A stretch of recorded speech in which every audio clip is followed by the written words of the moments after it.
এদেশে হিন্দুদের নিরাপত্তা দেওয়ার দায়িত্বে একমাত্র জামাত ইসলামী। রংপুর, চট্টগ্রাম, খুলনা এবং সাতক্ষীরা থেকে অনেকে হিন্দু জামাত ইসলামীতে যোগদান করেছে, যা ভারতীয় টিভি চ্যানেলে প্রকাশ করা হয়েছে। জামাত ইসলাম যারা করেন তারা সত্যিকারে সৎ চরিত্রের অধিকারী। তারা কোনো অন্যায় কাজ করেন না, অন্যায়কে প্রশ্রয় দেন না। তাই আমি আকৃষ্ট হয়ে জামাত ইসলামীতে যোগদান করেছি। আপনারা জানেন, পত্রিকায় দেখেছেন, রংপুর কারমাইকেল কলেজের ছাত্রলীগের সভাপতি মন্দির ভাঙতে দিয়ে হাতে নাতে ধরা পড়ার পরে শেখ হাসিনা বলেছিলেন এরা জামাতে ইসলাম করেছে। রংপুর কক্সবাজার উকিয়া বৌদ্ধ ভিক্ষুককে হত্যা করে মন্দির পুরানো অবস্থায় আওয়ামী লীগের 5 জন কর্মী হাতে নাতে ধরা পড়ার পর শেখ হাসিনা বলেছিলেন এরা জামাতে ইসলাম করেছে। কিন্তু শেখ হাসিনা পতনের পর এবার 1 মাস পরেই এই দেশের দুর্গা পূজা হয়।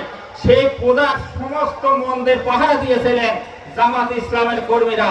দেশ জুড়ে তোলপা ওয়াজ এন্ড ফ্রিজ কিনে আপনিও হয়ে যেতে পারেন মিলেনিয়ার। কোথাও কোনো মন্দির ভাঙচুর বা কোনো প্রতিমা ভাঙচুর হয় নাই।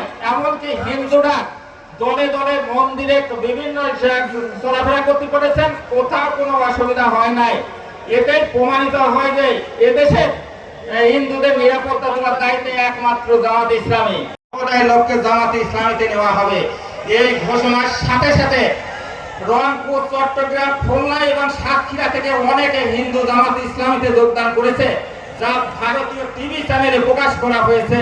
জামাতে ইসলাম পক্ষ থেকে আমি বলছি, আমার সাথে 39 জন হিন্দু এমএ পাস ছেলে যোগাযোগ হয়েছে।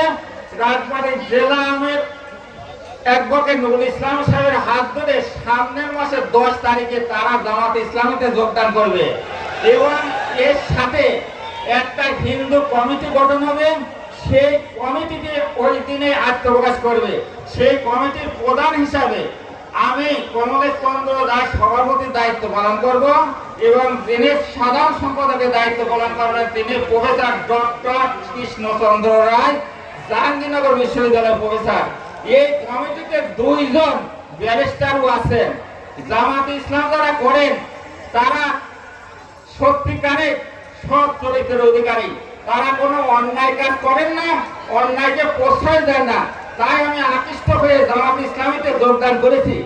আপনারা জানেন, এই যেসব হিন্দু জামাত ইসলামীতে আওয়ামী লীগের সময় অত্যাচারে জর্জরিত হয়ে বাড়ি ছাড়া হয়েছে, অনেকের গাছপালা কেটে নেওয়া হয়েছে, অনেকের জমি দখল করা হয়েছে।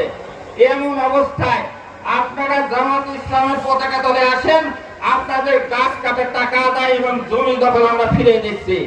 অনেক হিন্দু ছেলেপেলে অনেক হিন্দু ছেলেপেলে উচ্চতর ডিগ্রি নিয়ে বসে আছেন, চাকরি পান নাই। আমাদের বাংলাদেশের প্রধান আমির ডক্টর শফিকুর রহমান সাহেব বলেছেন, চাকুরি নেবেন, সার্টিফিকেট তোলেন, চাকুরি নিয়ে বাড়িতে যান। আসেন জামাতে ইসলামের পতাকা তলে, আপনাদের চাকরির দায়িত্ব জামাতে ইসলাম নেবে। আর সামনে একটি নির্বাচন, সেটা হচ্ছে সংসদ নির্বাচন। সংসদ নির্বাচনে আওয়ামী লীগ যারা করেন তারা কিরিয়ে করিয়ে আছেন, বিএনপির ভোট দেবেন না, তারা জামাত ইসলামের ভোট দেবেন এই সত্ত্বে যাতে বিএনপি ফেল করে। আর বিএনপিতে যারা আছেন, বিএনপির অসংখ্য গ্রুপ, এক গ্রুপ যদি নমিনেশন পায়, বিদ্রোহী গ্রুপ জামাত ইসলামের পক্ষে কাজ করবে। আর জামাত ইসলামের যারা সমর্থনকারী আছেন তারা তো যারা আছেন তাদের ভোট পেলে জামাত ইসলামের গোটা বাংলাদেশে সংখ্যাগরিষ্ঠতা অর্জন করবে। যে সংখ্যাগরিষ্ঠতায় জামাতে ইসলাম সরকার গঠন করবে। আর জামাতে ইসলাম এমন একটা সংগঠন, জামাত ইসলাম কাউকে এই রাজবাড়ী জেলার মাটিতে 15 বছর পর আজ জামাতে ইসলামের কর্মী সম্মেলন, এর আগে হয়নি। সামনে জনতার উপস্থিতিতে বোঝা যাচ্ছে রাজবাড়ীর মাটির জামাতে ইসলামের ঘাঁটি।